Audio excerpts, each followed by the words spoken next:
तुम्ही मासे खात असाल, पण हे 5 मासे खात नसाल तर शरीर आतून कमकुवत होतंय. डॉक्टरांनीच दिला इशारा. मासे हे अनेकांच्या दैनंदिन आहाराचा महत्त्वाचा भाग आहेत. चव, सहज पचन होणे आणि विविध पोषक घटकांमुळे अनेक आहारतज्ज्ञ संतुलित आहारामध्ये माशांचा समावेश करण्याचा सल्ला देतात. मात्र कोणता मासा निवडला जातो, तो किती ताजा आहे, कशा पद्धतीने शिजवला जातो आणि किती प्रमाणात खाल्ला जातो, या सर्व गोष्टी आरोग्यावर परिणाम करू शकतात. त्यामुळे कोणताही एक मासा सर्वांसाठी सर्वोत्तम आहे किंवा विशिष्ट मासा न खाल्ल्यास शरीर कमकुवत होते, असे निश्चितपणे म्हणता येत नाही. प्रत्येक व्यक्तीचे वय, आरोग्य स्थिती, जीवनशैली आणि पोषणाची गरज वेगळी असते. म्हणूनच खाली दिलेली माहिती ही सर्वसाधारण आरोग्यविषयक माहिती म्हणून समजावी. कोणताही आहारातील मोठा बदल करण्यापूर्वी आवश्यक असल्यास तज्ज्ञांचा सल्ला घेणे हितावह ठरते. माशांमध्ये उच्च प्रतीची प्रथिने, निरोगी चरबी, जीवनसत्त्वे आणि विविध खनिजे आढळतात. विशेषतः समुद्री माशांमध्ये हृदयाच्या आरोग्यासाठी उपयुक्त मानली जाणारी नैसर्गिक चरबी असते. तसेच काही माशांमध्ये हाडांच्या आरोग्यासाठी आवश्यक पोषक घटक, मेंदूच्या कार्यासाठी सहाय्यक घटक आणि स्नायूंच्या वाढीसाठी उपयुक्त प्रथिने मिळतात. मात्र हे फायदे मिळवण्यासाठी केवळ मासे खाणे पुरेसे नसून संतुलित आहार, नियमित व्यायाम, पुरेशी झोप आणि निरोगी जीवनशैली यांचाही तितकाच महत्त्वाचा वाटा असतो. रावस हा अनेकांच्या आवडीचा मासा आहे. त्याची चव, पोत आणि पोषणमूल्य यामुळे त्याला विशेष पसंती मिळते. उपलब्ध संशोधनानुसार रावसमध्ये हृदयाच्या आरोग्यासाठी उपयुक्त मानली जाणारी नैसर्गिक चरबी, दर्जेदार प्रथिने आणि काही आवश्यक पोषक घटक आढळतात. संतुलित प्रमाणात रावसचा आहारात समावेश केल्यास शरीराला आवश्यक पोषण मिळण्यास मदत होऊ शकते. मात्र यामुळे विशिष्ट आजार टळतात किंवा पूर्णपणे बरे होतात, असा निष्कर्ष काढणे योग्य ठरत नाही. ताज्या आणि स्वच्छ रावसची निवड करणे अधिक महत्त्वाचे आहे. बांगडा हा तुलनेने सहज उपलब्ध होणारा आणि पौष्टिक मासा मानला जातो.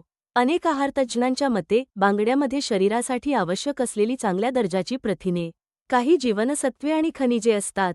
काही अभ्यासांमध्ये त्यामध्ये हाडे आणि स्नायूंच्या आरोग्यास सहाय्य करणारे घटक असल्याचे नमूद करण्यात आले आहे.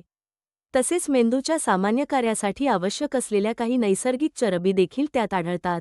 त्यामुळे संतुलित आहाराचा भाग म्हणून बांगड्याचा विचार करता येऊ शकतो. पापलेट हा चवीसाठी प्रसिद्ध असला तरी त्यातील पोषणमूल्यांमुळेही त्याचे महत्त्व आहे. पापलेटमध्ये सहज पचणारी प्रथिने असल्यामुळे अनेकांना तो आवडतो. वाढत्या वयात स्नायूंचे आरोग्य टिकवण्यासाठी पुरेशा प्रमाणात प्रथिनांचा आहार आवश्यक असतो. अशावेळी पापलेटसारख्या माशांचा मर्यादित प्रमाणात आहारात समावेश उपयुक्त ठरू शकतो. तसेच काही प्रकारच्या पापलेटमध्ये शरीराच्या विविध कार्यांसाठी आवश्यक खनिजेही मिळतात. मात्र पोषणाचा एकमेव स्रोत म्हणून त्याकडे पाहणे योग्य नाही. सुरमई हा आणखी एक लोकप्रिय समुद्री मासा आहे. त्यामध्ये प्रथिने, काही जीवनसत्त्वे आणि खनिजे चांगल्या प्रमाणात असतात. शरीरातील सामान्य रक्तनिर्मिती प्रक्रियेसाठी आवश्यक असलेल्या काही पोषक घटकांचा त्यात समावेश असू शकतो. संतुलित आहारासोबत सुरमईचा वापर केल्यास पोषणमूल्यांची भर पडू शकते. मात्र रक्ताल्पता किंवा इतर वैद्यकीय समस्या असल्यास केवळ आहारावर अवलंबून न राहता डॉक्टरांचा सल्ला घेणे आवश्यक असते. तारली हा आकाराने लहान असला तरी पोषणमूल्यांनी समृद्ध मानला जातो. काही लोक संपूर्ण मऊ काट्यांसह तारली खातात. त्यामुळे शरीराला कॅल्शियमसारखे काही अतिरिक्त पोषक घटक मिळू शकतात. तसेच त्यामध्ये नैसर्गिक चरबी, प्रथिने आणि विविध खनिजे असतात. नियमित आणि संतुलित आहाराचा भाग म्हणून तारलीचा समावेश केल्यास पोषणाची विविधता वाढण्यास मदत होऊ शकते. माशांचा फायदा मिळवण्यासाठी त्यांची निवड आणि स्वयंपाकाची पद्धतही तितकीच महत्त्वाची असते. शक्यतो ताजे मासे निवडावेत. माशांना दुर्गंधी येत असल्यास, डोळे निस्तेज दिसत असल्यास किंवा मांस खूप मऊ झाले असल्यास ते टाळणे योग्य ठरते.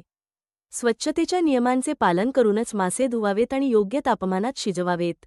अपूर्ण शिजवलेले मासे काही वेळा आरोग्यासाठी धोका निर्माण करू शकतात.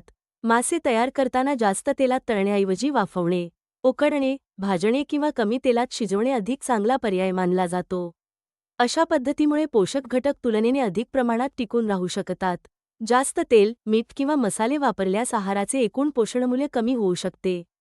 त्यामुळे साध्या आणि संतुलित पद्धतीने तयार केलेले मासे अधिक योग्य मानले जातात. आठवड्यातून किती वेळा मासे खावेत, यासाठी एकच नियम सर्वांना लागू होत नाही.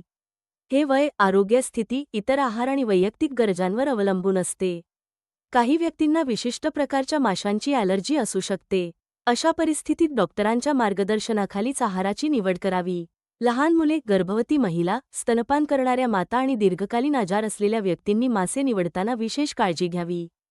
काही मोठ्या समुद्री माशांमध्ये पर्यावरणातील काही धातूंचे प्रमाण तुलनेने अधिक असू शकते. त्यामुळे विविध प्रकारचे मासे आळीपाळीने आणि संतुलित प्रमाणात खाणे अधिक योग्य मानले जाते. मासे विकत घेताना स्वच्छ आणि विश्वासार्ह ठिकाणाची निवड करणे आवश्यक आहे. योग्य पद्धतीने साठवणूक न केलेले किंवा बराच वेळ उघड्यावर ठेवलेले मासे खरेदी करणे टाळावे. घरी आणल्यानंतर शक्य तितक्या लवकर ते शिजवावेत किंवा योग्य तापमानात साठवून ठेवावेत. स्वच्छता आणि सुरक्षित अन्न हाताळणीच्या नियमांचे पालन केल्यास अन्नातून होणाऱ्या अनेक समस्या टाळता येऊ शकतात. हेही लक्षात ठेवणे गरजेचे आहे की उत्तम आरोग्यासाठी केवळ मासे पुरेसे नसतात. ताज्या भाज्या, फळे, कडधान्ये, संपूर्ण धान्ये, दूध किंवा त्याचे पर्याय, पुरेसे पाणी आणि नियमित व्यायाम यांचाही आहारात समावेश असणे आवश्यक आहे. संतुलित जीवनशैलीमुळे शरीराला विविध पोषक घटक मिळतात आणि दीर्घकाळ आरोग्य चांगले राखण्यास मदत होते. कोणताही आहार हा चमत्कार घडवत नाही. त्याचे परिणाम सातत्य, प्रमाण आणि एकूण जीवनशैलीवर अवलंबून असतात. त्यामुळे माशांचा आहारात समावेश करताना विविधता, संतुलन आणि स्वच्छता या 3 गोष्टी लक्षात ठेवणे अधिक महत्त्वाचे आहे. योग्य प्रकारे निवडलेले आणि संतुलित प्रमाणात खाल्लेले मासे हे निरोगी आहाराचा एक उपयुक्त भाग ठरू शकतात. मात्र कोणताही आजार असल्यास, औषधे सुरू असल्यास किंवा विशेष आहाराचे पालन करावे लागत असल्यास स्वतःहून निर्णय घेण्याऐवजी तज्ज्ञांचा सल्ला घेणे अधिक सुरक्षित ठरते. अशा प्रकारे माहितीपूर्ण आणि संतुलित दृष्टिकोन स्वीकारल्यास माशांमधील पोषणमूल्यांचा योग्य लाभ घेता येतो आणि निरोगी जीवनशैली राखण्यास मदत मिळू शकते.